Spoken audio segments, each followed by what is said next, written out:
Hello, അസ്സലാമു അലൈക്കും. ഇന്ന് ഞാൻ വന്നിട്ടുള്ളത് നമ്മളെ ഒരു കൂട്ടുകാരി ഒരുപാട് റിക്വസ്റ്റ് ചെയ്തിട്ടുണ്ടായിരുന്നു നല്ലൊരു ഇഡ്ഡലി മാവ് ഉണ്ടാക്കണത് കാണിക്കോ ഇത്താന്ന് വെച്ചിട്ട് ഒരുപാട് പ്രാവശ്യം ആ കൂട്ടുകാരി ചോദിച്ചിരുന്നു കേട്ടോ. അപ്പോൾ ആ കൂട്ടുകാരിക്ക് വേണ്ടിയിട്ടാണ് ഞാൻ ഈ വീഡിയോ ചെയ്യുന്നത്. വളരെ നല്ല പെർഫെക്റ്റ് ആയിട്ട് നല്ല സ്പോഞ്ച് പോലുള്ള ഇഡ്ഡലി ഏത് തണുപ്പത്തും ഉണ്ടാക്കാൻ പറ്റിയിട്ടുള്ള നല്ല മാവ് റെഡിയാക്കാൻ പറ്റിയിട്ടുള്ള ഒരുപാട് ടിപ്സും ട്രിക്സും ഒക്കെ ഇതിൽ പറയുന്നുണ്ട്. അപ്പോൾ എല്ലാവരും വീഡിയോ സ്കിപ്പ് ചെയ്യാതെ കാണുക. എന്തായാലും നഷ്ടാവില്ല കേട്ടോ. നല്ലൊരു അടിപൊളി വീഡിയോ തന്നെ ആയിരിക്കും. നല്ല സ്പോഞ്ച് പോലുള്ള ഇഡ്ഡലി ഉണ്ടാക്കുന്നത് എങ്ങനെയാണെന്ന് നോക്കട്ടെ. നമ്മൾ സാധാ റേഷൻ കടയിൽ നിന്ന് കിട്ടുന്ന അരി വെച്ചിട്ടാണ് ഞാനിത് ഉണ്ടാക്കിയെടുത്തിട്ടുള്ളത്. അല്ലാതെ നമ്മൾ ഇഡ്ഡലി റൈസോ പിന്നെ കടയിൽ നിന്ന് വാങ്ങിയിട്ടുള്ള പച്ചരി ഒന്നും വെച്ചിട്ടല്ല. നമ്മൾ റേഷൻ കടയിൽ നിന്ന് കിട്ടിയിട്ടുള്ള പച്ചരിയും ചാക്കരിയും വെച്ചിട്ടാണ് ഞാൻ ഇഡ്ഡലി മാവ് ഉണ്ടാക്കിയിട്ടുള്ളത്. ഇഡ്ഡലി ഉണ്ടാക്കുക, ദോശ ഉണ്ടാക്കുക, ഒരു മാവ് തന്നെ മതി രണ്ടും ഉണ്ടാക്കാൻ വേണ്ടിയിട്ടിട്ട്. അത് കണ്ടാൽ തന്നെ നിങ്ങൾക്ക് മനസ്സിലാവും എത്ര പ്ലഫി ആയിട്ടാണ് കിട്ടിയിട്ടുള്ളതെന്ന്. അപ്പോൾ ഇതാ ഞാൻ അതിന് വേണ്ടിയിട്ട് എടുത്തിട്ടുള്ളത് എന്തൊക്കെയാണെന്ന് നോക്കാം. അപ്പോൾ ഞാനിത് പിന്നെ സത്യം പറഞ്ഞാൽ അരി കഴുകിയതിൻ്റെ ശേഷമാണ് എനിക്ക് ഓർമ്മ വന്നത് കേട്ടോ, ഇതൊരു വീഡിയോ എടുക്കുക നമ്മളെ കൂട്ടുകാർ പറഞ്ഞിരുന്നല്ലോ എന്നുള്ളത്. അപ്പോൾ ഇതാ 2 കപ്പ് പച്ചരി എടുത്തിട്ടുണ്ട്, 1/2 കപ്പ് ചാക്കരി എടുത്തിട്ടുണ്ട് കേട്ടോ. നമ്മളെ സാധാ റേഷൻ കടയിൽ നിന്ന് കിട്ടുന്ന ചാക്കരിയും പച്ചരിയും എടുത്തിട്ടുള്ളത്. അത് നല്ലോണം ഒന്ന് കഴുകിയിട്ട് വെച്ചിട്ടുണ്ട് കേട്ടോ. പിന്നെ അതിലേക്ക് 1 കപ്പ് ഉഴുന്നാണ് എടുത്തിട്ടുള്ളത്. നല്ല മുഴുവനോടുള്ള ഉഴുന്ന് തന്നെയാണ് കേട്ടോ എടുത്തിട്ടുള്ളത്, അല്ലാതെ പകുതി പൊട്ടിയിട്ടുള്ള ഉഴുന്നല്ല. അതും നല്ലോണം ഒന്ന് കഴുകിയിട്ട് വെച്ചിട്ടുണ്ട്. പിന്നെ അരിയിലേക്ക് ഒരു ടീസ്പൂണോളം ഉലുവ കൂടി ഇട്ട് കൊടുക്കുന്നുണ്ട് കേട്ടോ. ആ ഉലുവ ഇട്ടിട്ട് ഒന്നും കൂടി കഴുകി എടുത്തിട്ടാണ് കേട്ടോ വെച്ചിട്ടുള്ളത്. അപ്പോൾ പിന്നെ ഇത് ഞാൻ ചെയ്തിട്ടുള്ളത് ഒരു 3 മണിയൊക്കെ വൈകുന്നേരം ഒരു 3 മണിയൊക്കെ ആയപ്പോഴാണ് കേട്ടോ ഇത് ഞാൻ കുതിർക്കാൻ വെച്ചിട്ടുള്ളത്. ഇനി ഇത് അരച്ചെടുക്കുന്നത് രാത്രി ഒരു 9:30-10 മണിയൊക്കെ കഴിക്കണം കേട്ടോ. സത്യം പറഞ്ഞാൽ ഇത് അരച്ചെടുക്കുമ്പോൾ ഒരുപാട് നേരം വൈകിക്കണം. എന്നാലും നമുക്കിത് രാവിലെ ആകുമ്പോൾ നല്ലോണം പൊങ്ങി കിട്ടും കേട്ടോ. ഒരുപാട് പുളിയൊന്നും ഉണ്ടാവില്ല. അപ്പോൾ ഞാൻ ഉഴുന്നത്തെ വെള്ളം ഇങ്ങോട്ട് ഊറ്റിയെടുക്കുന്നുണ്ട്. നമുക്ക് അരക്കാൻ വേണ്ടിയിട്ട് ആ ഉഴുന്നത്തെ വെള്ളമാണ് കേട്ടോ ഞാൻ എടുക്കുന്നത്. അപ്പോൾ അതാ മിക്സിൻ്റെ ജാറിലേക്ക് ഉഴുന്ന് ഇട്ട് കൊടുക്കുകയാണ്. ഞാനിത് പിന്നെ ഫ്രിഡ്ജിൽ വെച്ച് തണുപ്പിക്കുക. കുറേ വീഡിയോസിലൊക്കെ ഞാൻ കണ്ടിട്ടുണ്ട് ഐസ് ക്യൂബ് ഇട്ടിട്ട് അടിക്കണതും ഫ്രിഡ്ജിൽ ഉഴുന്ന് വെച്ചിട്ട് നല്ല തണുപ്പാക്കണതും ഒക്കെ ഉണ്ട് കേട്ടോ. അപ്പോൾ ഞാൻ അതൊന്നും ചെയ്തിട്ടില്ല. ഇപ്പോഴത്തെ കാലാവസ്ഥ എല്ലാവർക്കും അറിയില്ല, നല്ല മഴയല്ലേ. അപ്പോൾ നല്ല തണുപ്പാണ് കേട്ടോ. എന്നാലും നമ്മളെ മാവ് നല്ല ഉഷാറായിട്ട് പൊന്തി വന്നിട്ടുണ്ട് കേട്ടോ. അപ്പോൾ ഉഴുന്നിലേക്ക് കുറച്ച് വെള്ളം ഞാൻ ഒഴിച്ചു കൊടുത്തിട്ടുള്ളൂ. എന്നിട്ടത് നല്ലോണം ഉഴുന്ന് നല്ല മഷിമാതിരി അരച്ചെടുക്കണം കേട്ടോ. അപ്പോൾ ഞാനിത് കുക്കറിലാണ് മാവ് കൂട്ടി വെക്കണത് കേട്ടോ. അപ്പോൾ നിങ്ങൾ വിചാരിക്കുന്നത് എന്താ കുക്കറിൽ കൂട്ടി വെക്കണത് എന്നുള്ളത്. കുക്കറിൽ കൂട്ടി വെച്ചിട്ടുണ്ടെന്നുണ്ടെങ്കിൽ അടിപൊളിയായിട്ട് പൊന്തി വരും. അപ്പോൾ കുക്കറിൽ നമ്മൾ ഈ മാവ് ഒഴിച്ച് കൊടുക്കുമ്പോൾ വെള്ളമൊന്നും പാടില്ല കേട്ടോ. അപ്പോൾ കുറച്ചൊരു ചൂടുണ്ടാവുന്നത് നല്ലതാണ്. അപ്പോൾ ഞാനിത് ഒഴിച്ചെടുക്കണതിൻ്റെ തൊട്ട് മുന്നേ ഞാൻ ഗ്യാസുമ്മ വെച്ച് കണ്ട് നേരെ രീതിയിലൊന്ന് കുക്കർ ചൂടാക്കി എടുത്തിട്ടുണ്ട്. ഒരുപാട് അങ്ങോട്ട് ചൂടാക്കിയിട്ട് പൊള്ളിക്കണ്ട കേട്ടോ. നേരെ ഒരു ചൂട് അതിലേക്കാണ് ഞാൻ ഈ ഉഴുന്ന് അരച്ചത് ഒഴിച്ചു കൊടുക്കണത് കേട്ടോ. എന്നിട്ട് അതേ മിക്സി ജാർക്ക് തന്നെയാണ് നമ്മൾ ചാക്കരിയും പച്ചരിയും കൂടി കുതിർത്തത് ഇട്ട് കൊടുക്കണത്. 2 കപ്പ് ചാക്കരിക്ക് 2 കപ്പ് പച്ചരിക്ക് 1/2 കപ്പ് ചാക്കരി ഇട്ടാൽ നമ്മൾ ചോറ് വെക്കണ അരി, അത് ഏത് അരിയായാലും കുഴപ്പമില്ല. ഞാനിപ്പോൾ റേഷൻ കടത്തെ അരി തന്നെയാണ് എടുത്തിട്ടുള്ളത്. ഇതിലേക്ക് ഞാൻ ഒരു 1/2 കപ്പ് പിന്നെ ചോറ് ഇട്ട് കൊടുത്തിട്ടുണ്ട്. ഇത് നമ്മൾ സാധാ റേഷൻ കടയിൽ നിന്ന് കിട്ടുന്ന അരി വെച്ചിട്ടുള്ള ചോറ് തന്നെയാണ് കേട്ടോ ഇട്ട് കൊടുത്തിട്ടുള്ളത്. അപ്പോൾ ഞാൻ ബാക്കി ഉഴുന്നിട്ട് വെള്ളം ഒഴിച്ചു കൊടുത്തിട്ടുണ്ട്. അത് തികയാഞ്ഞപ്പോൾ കുറച്ച് നമ്മൾ സാധാ വെള്ളം കൂടി ഒഴിച്ചു കൊടുത്തിട്ടുണ്ട് കേട്ടോ. എന്നിട്ട് ഇത് ചെറിയൊരു തരിയോട് കൂടിയിട്ടാണ് അരച്ചെടുത്തിട്ടുള്ളത്. ഒരുപാട് പേസ്റ്റ് ആക്കിയിട്ട് അരച്ചെടുത്തിട്ടില്ല കേട്ടോ. എന്നിട്ട് അതും ഞാൻ ഈ കുക്കറിലേക്ക് തന്നെ ഒഴിച്ചു കൊടുക്കുന്നുണ്ട്. ഇനി ഇത് നല്ലോണം ഒന്ന് നമ്മൾ കൈയേറ്റിന് മിക്സാക്കി കൊടുക്കട്ടോ. കൈയേറ്റ് മിക്സാക്കി കൊടുത്താലും കയ്യിലേറ്റ് മിക്സാക്കി കൊടുത്താലും ഒന്നും കുഴപ്പമൊന്നുമില്ല കേട്ടോ.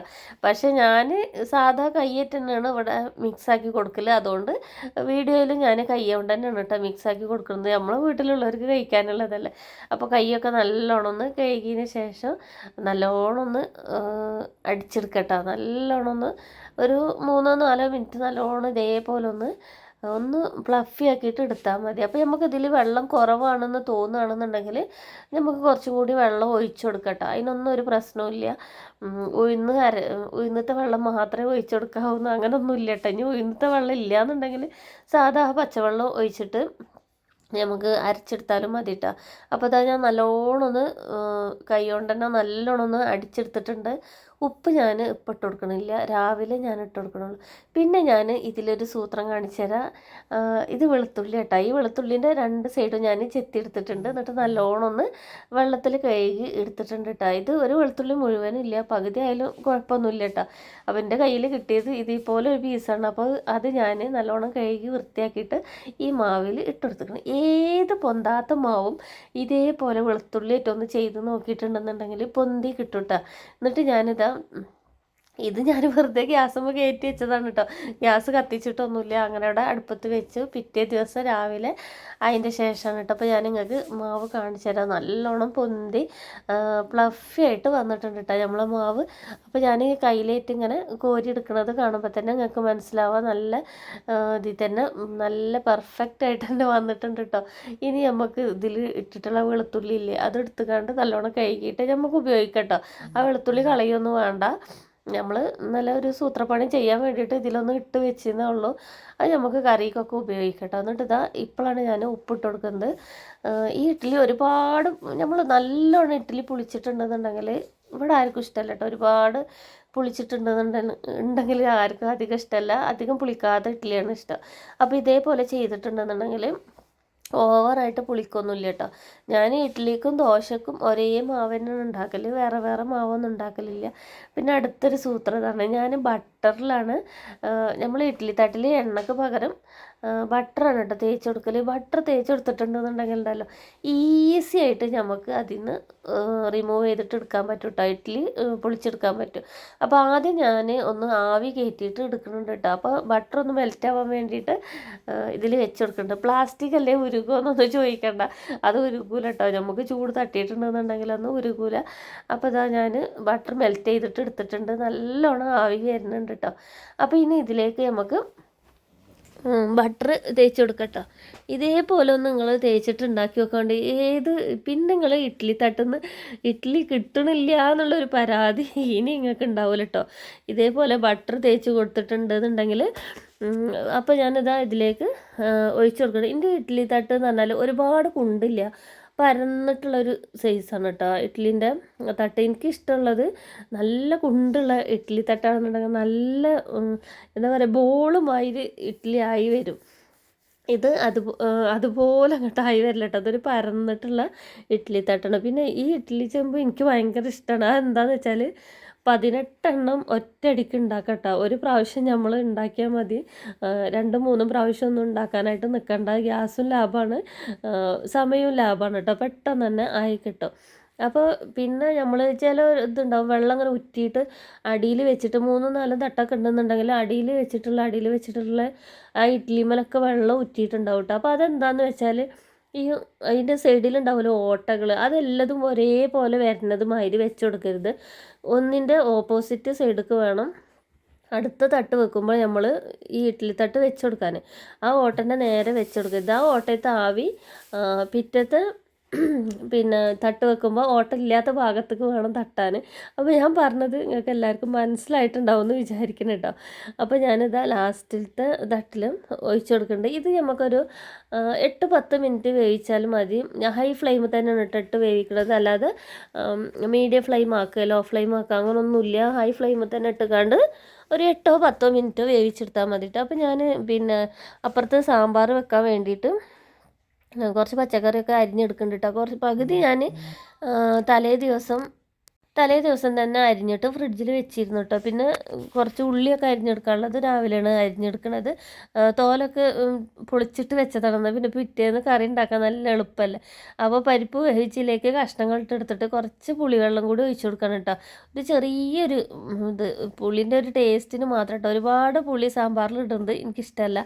പിന്നെ ആവശ്യത്തിന് പിന്നെ കുറച്ച് വെള്ളം കൂടി ഒഴിച്ചു കൊടുത്തിട്ട് കുക്കർ അടച്ചിട്ട് 2 വിസിലിന് വേവിച്ചെടുക്കാം കേട്ടോ. പിന്നെ അതിലേക്ക് കുറച്ച് പൊടികളും കൂടി ഇടണം.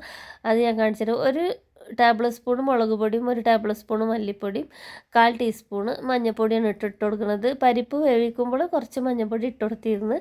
അത് കൂടാതെ ഈ ടൈമിൽ കുറച്ച് ഒരു 1/4 ടീസ്പൂണ് മഞ്ഞൾപ്പൊടിയും കൂടി ഇട്ട് കൊടുക്കട്ടോ. അപ്പോൾ ഇതിൻ്റെ ചായൻ്റെ വെള്ളമൊക്കെ തിളച്ച് വരുന്നുണ്ട്. എൻ്റെ ഗ്യാസ് സ്റ്റവിന് 3 അടുപ്പുണ്ട്. അപ്പോൾ ഒരടുപ്പത്ത് ചായ, ഒരടുപ്പത്ത് കറി, ഒരടുപ്പത്ത് ഇഡ്ഡലി. അപ്പോൾ പിന്നെ പെട്ടെന്ന് പണി കഴിയുമല്ലോ. പിന്നെ നല്ല കാറ്റും മഴ ആയതുകൊണ്ട് പിന്നെ കറണ്ട് ഇല്ല കേട്ടോ ഇവിടെ. അപ്പോൾ ഉള്ള വെളിച്ചത്തിൽ വെച്ചിട്ടാണ് ഞാനിത് ചെയ്യണത് കേട്ടോ. അപ്പോൾ അതാ ഞാൻ ഒരു ടേബിൾ സ്പൂണ് മുളക് പൊടി, ഒരു ടേബിൾ സ്പൂണ് മല്ലിപ്പൊടി, 1/4 ടീസ്പൂണ് മഞ്ഞൾപ്പൊടി എല്ലാം ഇട്ട് കൊടുത്തിട്ട് ആവശ്യത്തിന് ഉപ്പും കൂടി ഇട്ട് കൊടുക്കട്ടോ. നമ്മൾ ഇതുവരെ സാമ്പാറിൽ ഉപ്പ് ഇട്ട് കൊടുത്തിട്ടില്ല. ഇതുപോലെ സാമ്പാർ വെച്ചിട്ടുണ്ടെന്നുണ്ടെങ്കിൽ ചിലർ പറയും കുക്കറിൽ സാമ്പാർ വെച്ചാൽ ഒന്നാകെ കുഴഞ്ഞ് പോണ് അങ്ങനെയൊക്കെ പറയും കേട്ടോ. പക്ഷേ ഞാൻ ഇതുപോലെ സാമ്പാർ വെച്ചിട്ട് എനിക്ക് കുഴഞ്ഞൊന്നും പോയിട്ടില്ല കേട്ടോ. കഷ്ണങ്ങളൊക്കെ അതേപോലെ തന്നെയാണ് കിട്ടിയിട്ടുള്ളത്. അപ്പോൾ ഞാൻ ഇതിങ്ങനെ ചെയ്തിട്ട് 2 വിസിൽ ഞാൻ അടുപ്പിച്ചെടുക്കും കേട്ടോ. അപ്പോൾ അതവിടെ റെഡിയാക്കണ നേരം കൊണ്ട് നമ്മൾ ഇഡ്ഡലിയൊക്കെ നല്ലോണം റെഡിയായി കിട്ടിയിട്ടുണ്ട്. ഇതേപോലെ എന്തെങ്കിലും ഒന്ന് വെച്ച് കുത്തി കൊടുത്തിട്ടുണ്ടെന്നുണ്ടെങ്കിൽ അതിന്മേലൊന്നും പിടിക്കണില്ല എന്നുണ്ടെങ്കിൽ നമ്മൾ ഇഡ്ഡലി റെഡി ആയിട്ടുണ്ട് എന്നാണ്. ഇഡ്ഡലി ഉണ്ടാക്കൽ വലിയ സംഭവമൊന്നുമല്ല കേട്ടോ. പക്ഷേ ബിഗിനേഴ്സായിട്ടുള്ള കുട്ടികൾക്ക് ഫസ്റ്റ് ഉണ്ടാക്കുമ്പോൾ എന്തൊക്കെയാണ് എടുക്കേണ്ടതെന്നുള്ള തപ്പിപ്പായ ഉണ്ടാവും. പിന്നെ ഒരുപാട് വീഡിയോ കാണുമ്പോൾ ഓരോ വീഡിയോയിലും ഓരോ തരത്തിലേക്കാരും പറയൽ, അപ്പോഴും നമുക്ക് കൺഫ്യൂഷൻ ആവും കേട്ടോ. അപ്പോൾ ഇതേപോലൊക്കെ ഒന്ന് ചെയ്ത് നോക്കി. അപ്പോൾ ചിലർ കുട്ടികൾ വിചാരിക്കും ഇനി ഫ്രിഡ്ജിൽ വെച്ചിട്ടില്ല എന്നുണ്ടെങ്കിൽ ഇഡ്ഡലി ഉണ്ടാക്കിയിട്ട് നന്നാവൂലേ, അങ്ങനെ കുറേ കുട്ടികൾക്ക് സംശയം ഉണ്ട് കേട്ടോ. അങ്ങനെ ചോദിക്കാറുണ്ട് എന്നോട്. അപ്പോൾ ഞാൻ കണ്ടില്ല ഇഡ്ഡലി എടുക്കുന്നത് നമുക്കൊരു ചൂടോടെ തന്നെയാണ് ഞാൻ ഈ ഇഡ്ഡലി എടുക്കുന്നത്. അല്ലാതെ ഇതിൽ വെള്ളം തളിച്ച് വെക്കുകയെ 15 മിനിറ്റ് വെയിറ്റ് ചെയ്യുക അങ്ങനെയൊന്നും ചെയ്യേണ്ട ഒരാവശ്യമില്ല. ഞാനിപ്പോൾ ഇത് ചൂടായതുകൊണ്ടാണ് ഈ സ്പാച്ചിൽ വെച്ചിട്ട് എടുക്കുന്നത്. ഇത് നമുക്ക് കൈ വെച്ചിട്ട് എടുത്താൽ തന്നെ കിട്ടും കേട്ടോ.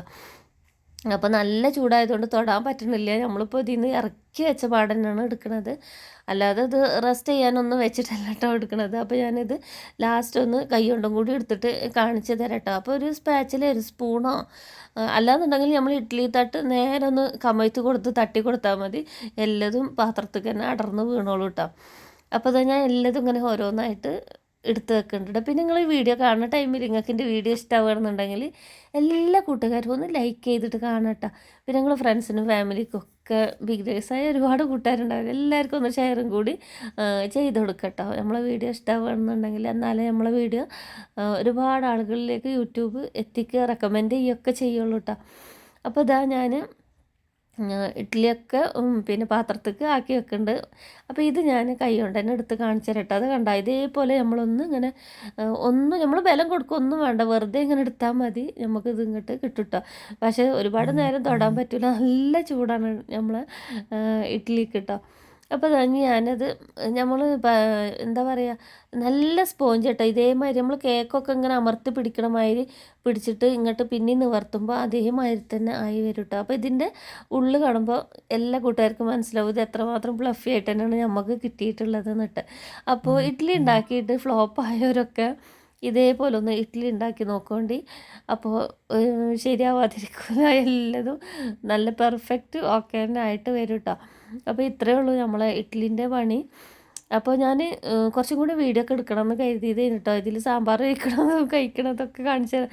പക്ഷേ ഇവിടെ കറണ്ട് ഇല്ലാത്തതും നമുക്ക് വീഡിയോ എടുക്കാൻ പറ്റില്ല, ഫോണത്തെ ചാർജ് തീർന്നു പോയിട്ടാണ്. അപ്പോൾ ഇതാ നമ്മളെ സാമ്പാറൊക്കെ നല്ലോണം തിളച്ച് വന്നിക്കണം. 2 വിസിൽ പിന്നെ വന്നപ്പോൾ ഞാൻ ഓഫാക്കിയിട്ടാണ്. പിന്നെ ഒന്നും കൂടി സ്റ്റൗ ഓൺ ചെയ്ത് കൊടുത്തതാണ്. എന്നിട്ടാണ് ഞാൻ വെണ്ടയ്ക്കും വഴുതനങ്ങയും ഇതിലേക്ക് ഇട്ട് കൊടുക്കണത് കേട്ടോ. ഫസ്റ്റ് തന്നെ വെണ്ടയ്ക്ക് വഴുതനങ്ങ ഇട്ട് കൊടുത്തിട്ടുണ്ടെന്നുണ്ടെങ്കിൽ ഒന്നാകെ ഉണ്ട് പേസ്റ്റായി പോകും കേട്ടോ. അപ്പോൾ ഇതുപോലെ ചെയ്താൽ മതി. അതിന് ഒരുപാട് വേവൊന്നുമില്ലല്ലോ, ഒരു 1-2 മിനിറ്റ് തിളക്കുമ്പോഴത്തേന് അത് വെന്ത് കിട്ടിക്കോളും കേട്ടോ. പിന്നെ ഞാനിതിലേക്ക് കടുകും കരിവേപ്പിൻ്റെയും കുറച്ച് സാമ്പാർ പൊടിയും കൂടി നല്ലോണം ഒന്ന് റോസ്റ്റ് ചെയ്തിട്ട് ഇട്ട് കൊടുക്കുന്നുണ്ട്. സാമ്പാർ പൊടി ഇട്ട് കൊടുക്കുമ്പോൾ അതിൻ്റെ പച്ചമണമൊക്കെ ഒന്ന് മാറണ വരെ ഒന്ന് ഇളക്കി കൊടുക്കുക, വയറ്റി കൊടുക്കുക, എന്നിട്ട് ഇട്ട് കൊടുക്കട്ടോ. അപ്പോൾ ഇതിൻ്റെയൊക്കെ ചുവന്ന മുളക് ഇല്ലേന്ന്, ചുവന്ന മുളകും ചെറിയ ഉള്ളിയും കൂടി ഈ തൂമിക്കണതിൻ്റെ കൂട്ടത്തിൽ ഇട്ട് കൊടുത്തിട്ടുണ്ടെന്നുണ്ടെങ്കിൽ നല്ല ടേസ്റ്റ് ആയിക്കാറ് കേട്ടോ. അപ്പോൾ ഇത് സാമ്പാർ താളിക്കുമ്പോൾ ഫസ്റ്റ് കടുക് പൊട്ടിച്ചതിന് ശേഷം 2 ചുവന്നുള്ളിയും 2 ചുവന്ന് മുളകും കരിവേപ്പിൻ്റെ ഇലയും കൂടി താളിക്കുന്നതിന് ശേഷം ഈ സാമ്പാർ പൊടി ഇട്ട് കൊടുക്കട്ടെ. അപ്പോൾ ഞാൻ നല്ലൊരു കളറ് കിട്ടാൻ വേണ്ടിയിട്ട് കുറച്ച് കാശ്മീരി പിന്നെ മസാലയും കൂടി ഇട്ട് കൊടുക്കുന്നുണ്ട് കേട്ടോ, മുളക് പൊടിയും കൂടി ഇട്ട് കൊടുക്കുന്നുണ്ട്. എന്നിട്ട് ഇതാ എണ്ണയൊക്കെ ഒന്ന് തെളിഞ്ഞ് വന്നപ്പോൾ നമ്മൾ സാമ്പാറിലേക്ക് ഒഴിച്ചു കൊടുക്കണം കേട്ടോ. ഇത്രയേ ഉള്ളൂ സാമ്പാർ ഉണ്ടാക്കാൻ പണി. പിന്നെ ഞാൻ ഇത് ഉച്ചക്കും രാവിലേക്കും കൂടി സാമ്പാർ ഉണ്ടാക്കിയതുകൊണ്ടാണ് ഇങ്ങനെ കഷ്ണങ്ങളൊക്കെ പൊട്ടിപ്പോവാത്ത സാമ്പാർ ഉണ്ടാക്കിയത്. ഞാൻ ദോശയ്ക്കും ഇഡ്ഡലിക്കും മാത്രമായിട്ട് സാമ്പാർ ഉണ്ടാക്കുകയാണെന്നുണ്ടെങ്കിൽ കഷ്ണങ്ങളൊന്നും കിട്ടാത്ത രീതിയിൽ മത്തനും അങ്ങനത്തെ സാധനങ്ങളില്ലേ, മത്തന് വഴുതന ഉള്ളി, പരിപ്പ്, തക്കാളി അതൊക്കെ മാത്രം ഇട്ട് കാണാൻ കേട്ടോ ഞാൻ സാമ്പാർ വെക്കൽ. എന്നിട്ട് എല്ലാം കൂടി നല്ലോണം ഉടച്ച് പേസ്റ്റ് പോലെ ആക്കിയിട്ട് ഇതേപോലെ താളിച്ചൊഴിക്കും. അതിനൊരു പ്രത്യേക ടേസ്റ്റാണ് കേട്ടോ നമ്മൾ സാമ്പാറൊക്കെ അങ്ങനെ ഒഴിച്ച് കൊടുക്കുമ്പോൾ. പിന്നെ ഇതാ കുറച്ച് കായപ്പൊടിയും കൂടി ഇട്ട് കൊടുക്കുന്നുണ്ട്. പിന്നെ എൻ്റെയൊക്കെ മല്ലിൻ്റെ ഇല ഇല്ലായിരുന്നു. മല്ലിൻ്റെ ഇല ഉണ്ടെന്നുണ്ടെങ്കിൽ എന്തായാലും ഈ ടൈമിൽ കുറച്ച് മല്ലിൻ്റെ ഇലയും കൂടി ഇട്ട് കൊടുക്കണം കേട്ടോ. നല്ല ടേസ്റ്റാണ് സാമ്പാറിന് മല്ലിൻ്റെ ഇലയും കൂടി ഇടുമ്പോൾ. അപ്പോൾ നമ്മൾ സാമ്പാറൊക്കെ റെഡിയായി കിട്ടിയിരിക്കണ്. അപ്പോൾ ഞാൻ പറഞ്ഞ പോലെ തന്നെ ഇനി ഇവിടെ നിന്ന് അങ്ങോട്ട് വീഡിയോ എടുക്കാൻ ഫോണിൽ ചാർജും ഇല്ലായിരുന്നു, കറണ്ടും ഇല്ലായിരുന്നു. ഫോണിൻ്റെ ഉള്ള വെട്ടത്തിലൊക്കെ വെച്ചിട്ടാണ് കേട്ടോ ഞാൻ രാവിലെ വീഡിയോ എടുത്തത്. അപ്പോൾ എല്ലാ ഭാഗത്തും എങ്ങനെയാണ് മഴ, എന്താണ് അവസ്ഥ, എല്ലാവരും കമൻറ്റിലൂടെ അറിയിക്കുക. എല്ലാവരും സേഫാണെന്ന് വിശ്വസിക്കണം കേട്ടോ. പിന്നെ ഞാനിതാ ഇഡ്ഡലീൻ്റെ തട്ടൊക്കെ മാറ്റി വെച്ചതിന് ശേഷം അതുകൊണ്ട് തന്നെ ദോശയും കൂടി ഉണ്ടാക്കിയിട്ട് കാണിച്ചു തരാം കേട്ടോ. അപ്പോൾ ദോശ ഉണ്ടാക്കുമ്പോൾ നമ്മൾ കുറച്ചും കൂടി ഒന്ന് വെള്ളം നീട്ടി കൊടുക്കണം. ഒരു 1/4 കപ്പോളം വെള്ളം ഒഴിച്ച് കൊടുത്താൽ മതി കേട്ടോ. എന്നാലും ഒരുപാട് അങ്ങോട്ട് വെള്ളം ഒഴിച്ച് കണ്ട് നൂൽപ്പരുവൊന്നും ആക്കിയെടുക്കരുത് കേട്ടോ. നമ്മളെ ദോശമാവിൻ്റെ കട്ടി അറിയല്ലോ, ഞാനിപ്പോൾ ഈ ഒഴിക്കണ ഒരു ഭാഗം കേട്ടോ അങ്ങനെ ആക്കിയെടുക്കുക. പിന്നെ ഞാൻ ഇതിലേക്ക് കുറച്ച് ഉപ്പും കൂടി ഇട്ട് കൊടുക്കുന്നുണ്ട് കേട്ടോ. നമ്മൾ പിന്നെ ഇഡ്ഡലിക്ക് ഉപ്പ് കുറച്ച് കുറവായിരുന്നു ഞാൻ നോക്കിയപ്പോൾ. അപ്പോൾ ഞാൻ ദോശയിൽ ഇത്തിരി കൂടി ഉപ്പിട്ട് കൊടുത്തിട്ടോ. എനിക്ക് ഇഡ്ഡലിനെക്കാട്ടും ഇഷ്ടം ദോശയാണ് കേട്ടോ. ദോശയിൽ നല്ലോണം സാമ്പാറും നല്ലോണം നല്ല കട്ട ചട്നിയൊക്കെ ഒഴിച്ചിട്ട് നല്ലോണം കഴിക്കാനാണ് കേട്ടോ എനിക്കിഷ്ടം. പക്ഷെ ഇന്ന് ചട്നി അരക്കണത് കാണിക്കാനും നിവർത്തില്ല, കറണ്ട് ഇല്ലാത്തതുകൊണ്ട് മിക്സിയിൽ നമുക്ക് അരക്കാൻ വയ്യല്ലോ. പുറത്താണെന്നുണ്ടെങ്കിൽ നല്ല മഴയുണ്ടോ, നല്ല കുത്തിയിട്ടുള്ള മഴയാണ്. 2 ദിവസം 3 ദിവസമായാലും അപ്പോൾ അടുപ്പിച്ച് മഴയൊക്കെ പെയ്യണത്. അപ്പോൾ ഇതേപോലെ നല്ലോണം പേപ്പർ പോലെ അങ്ങോട്ട് പരത്തിയെടുക്കുക. പിന്നെ ഞാനതിൽ നെയ്യാണ് കേട്ടോ ഇട്ട് കൊടുക്കുന്നത്. നെയ്യോ ബട്ടറോ എന്താ നമ്മളെ ഇഷ്ടത്തിനനുസരിച്ച് ഇട്ട് കൊടുക്കുക. ഇനി അതുമല്ല എണ്ണ ഒഴിച്ചിട്ടാണ് ചിലർക്ക് നല്ലെണ്ണ ഒഴിച്ചിട്ട് ഇതേപോലെ ഉണ്ടാക്കുന്നത് നല്ല ഇഷ്ടമായിക്കാറ്. എനിക്ക് അങ്ങനെ ഇഷ്ടം കേട്ടോ. എണ്ണ ഒഴിച്ചിട്ടുണ്ടാക്കുന്നത് അതൊരു പ്രത്യേക ടേസ്റ്റാണ്. അങ്ങനെ ഉണ്ടാക്കാറുണ്ട്. നല്ലോണം മൊരിയിച്ചിട്ട് എടുക്കുക കേട്ടോ. അപ്പോൾ ഇത്രേ പണിയുള്ളൂ. നമുക്ക് ഒരേ മാവ് കൊണ്ട് തന്നെ 2 തരം പലഹാരം ഉണ്ടാക്കി കൊടുക്കുക. പിന്നെ പിറ്റത്തെ പ്രാവശ്യം നമ്മൾ ഫസ്റ്റ് ഉണ്ടാക്കിയിട്ട് അടുത്ത പ്രാവശ്യം നമ്മൾ ദോശ ഉണ്ടാക്കുമ്പോൾ ഇതേപോലെ കുറച്ച് വെള്ളം തളിച്ച് കൊടുക്കുക.